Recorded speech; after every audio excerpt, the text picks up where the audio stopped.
विपिन चौबे हमारे संवाददाता इस वक्त मौजूद हैं। विपिन, ऐसा तो हम अपनी आंखों के सामने होता हुआ घटता हुआ शायद पहली बार देख रहे हैं कि भगदड़ में किसी की मौत हो और प्रशासन पोस्टमार्टम से इनकार कर दे और परिजनों को यह बताया जाए कि भाई एडवाइजरी जारी हो गई है, पोस्टमार्टम हो नहीं सकता।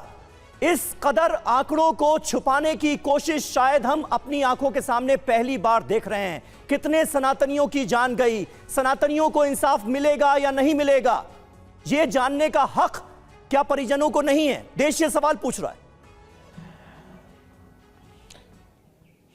देखिए समीर, जो स्थिति मैं प्रयागराज में देख रहा हूं ये बहुत शर्मनाक है और किसी भी हुकूमत और किसी भी सरकार के लिए डूब मरने वाली बात है। सबसे पहले आप ढिढोरा पीटकर पूरे देश से लोगों को बुलाते हो, फिर आप व्यवस्था नहीं दे पाते हो और फिर व्यवस्था भंग होती है तो लोग बेमौत मारे जाते हैं, पैरों से कुचल कुचल कर मारे जाते हैं। और जब लोग मर जाते हैं तो अपना दामन, अपनी सरकार, अपनी छवि को बचाने के लिए आप उन्हें उन मौतों का सर्टिफिकेट भी नहीं देते हो जो मारे गए। आंकड़ों को कैसे छिपाया जा रहा है?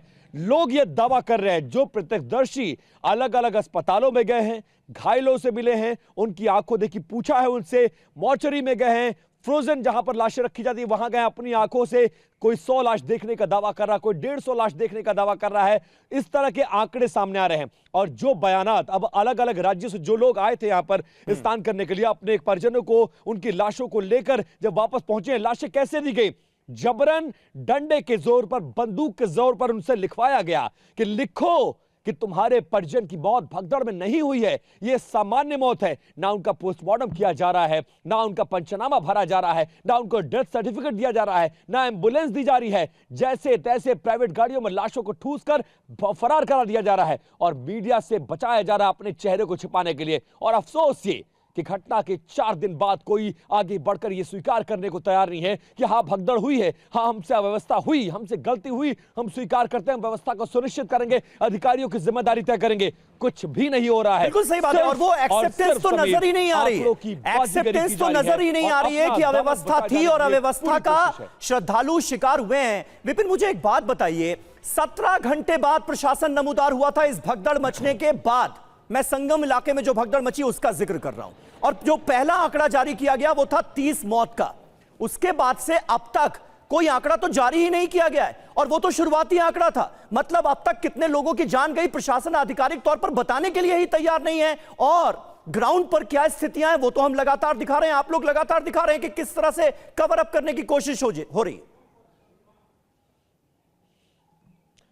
अब बात सिर्फ इतनी नहीं है समीर, आप सोचिए आज तक 29 तारीख को भोर में 1 बजे या यूं कहें 28 तारीख की रात में 1 बजे यह घटना हुई है और आज हम 2 तारीख में खड़े हैं। 2 तारीख तक, घटना के 4 दिन बाद अभी तक सरकार ऑफिशियल उन मरने वालों, जो सरकार का ही आंकड़ा मान लेते हैं, सरकार उन मरने वाले जो 30 लोग हैं उनके नामों की ऑफिशियल लिस्ट, उनकी आइडेंटिटी, उनका फोन नंबर, उनका एड्रेस तक जारी नहीं कर पाई है। और सरकार कर रही है 30, 12 तो सीएम नीतीश कुमार बिहार के मुख्यमंत्री ने ट्वीट कर दिया है कि हमारे यहां से 12 गए। तो क्या पूरे देश से सिर्फ लगभग 18 लोग मारे गए?